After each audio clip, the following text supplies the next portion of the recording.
donc là, on est parti sur le sport de manière générale. On va revenir sur le fonds de dotation.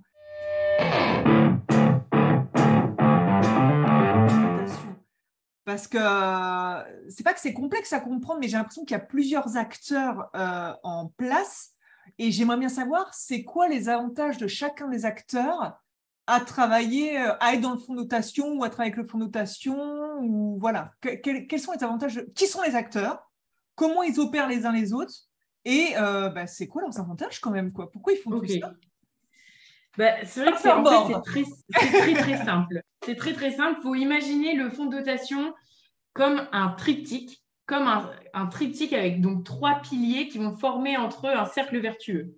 Donc, ces 3 piliers sont en premier lieu les sportives de haut niveau, qui sont des femmes qui ont tout un double projet. Donc, par exemple, nous, on est sportives de haut niveau, mais on travaille à côté dans différentes disciplines. Et donc, elles, ce sont les personnes qui vont porter les projets. Le fonds de dotation va penser des projets qui sont portés par ce premier acteur. Ensuite, si on continue le cercle vertueux, on arrive avec le deuxième gros pilier, qui sont les publics qui vont recevoir les actions. Donc, les associations, ça peut être des centres sociaux, des écoles, des missions locales, des groupements d'entreprises, tous les publics qui vont bénéficier à titre gratuit des actions qu'on porte. Et le troisième acteur qui est hyper important dans le processus sont nos mécènes, ou toutes les entreprises ou tous les particuliers qui croient au projet et qui vont à la fois financer les actions et qui vont rendre le projet possible, mais qui vont aussi pouvoir s'engager en devenant mécènes. Ils vont défendre des causes fortes.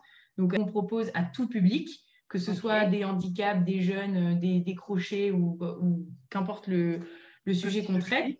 Et ils s'engagent pour les femmes et pour le développement du sport féminin. Ils font d'une pierre au moins 4 coups.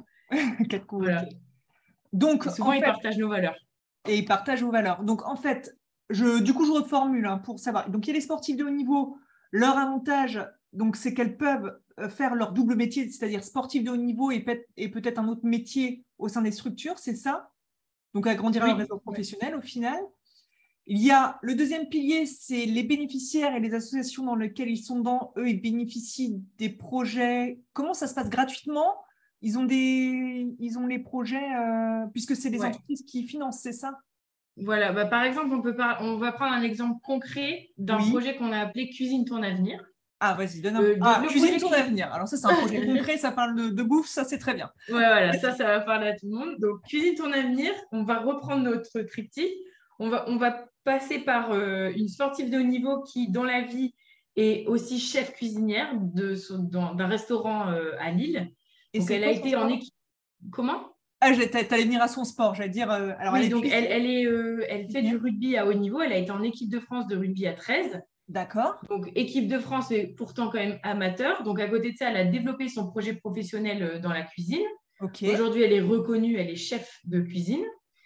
Et nous, on va la faire intervenir pour l'association des apprentis d'Auteuil. Donc, ça, c'est le public qui va recevoir l'action. Il ne paye pas, il bénéficie vraiment de l'action gratuitement. Et puis, Coco va intervenir chez eux. Donc, la sportive en question, c'est Coralie. On la surnomme Coco. Et elle va intervenir chez eux à raison de 2, 3, 4 fois. Ça dépend de la longueur du projet qu'on décide au départ. Ouais, la cuisine, c'est aussi l'amour du partage déjà. Quand tu fais de la cuisine, c'est que... Et donc, les entreprises financent ça. Et l'avantage des entreprises, du coup, parce qu'on a beaucoup parlé des 2 premiers piliers du triptyque, l'avantage des entreprises qui vont financer ça ou des particuliers, donc pour les entreprises, c'est qu'elles font de la RSE, responsabilité sociale économique, c'est ça. Elles se valorisent aussi. Est-ce qu'elles ont un petit bonus à la clé aussi Quand même. Ah, parlons-en. Parlons-en parce que les entreprises, si elles veulent financer nos projets, si elles veulent rentrer dans l'aventure, ça se fait sous forme de dons. Oui. Et donc, il y a la défiscalisation qui entre en jeu à ce moment-là. Et donc, un don peut être défiscalisé à hauteur de 66% à la fin de l'année. Donc, elles ont un double avantage, en fait. RSE et avantage fiscal. Exactement. OK. Et les particuliers ont aussi l'avantage fiscal, je suppose? Oui, Ok. Tout le monde peut défiscaliser son don. Donc, ok, d'accord. Donc là, on voit bien le triptyque un peu gagnant, le cercle vertueux.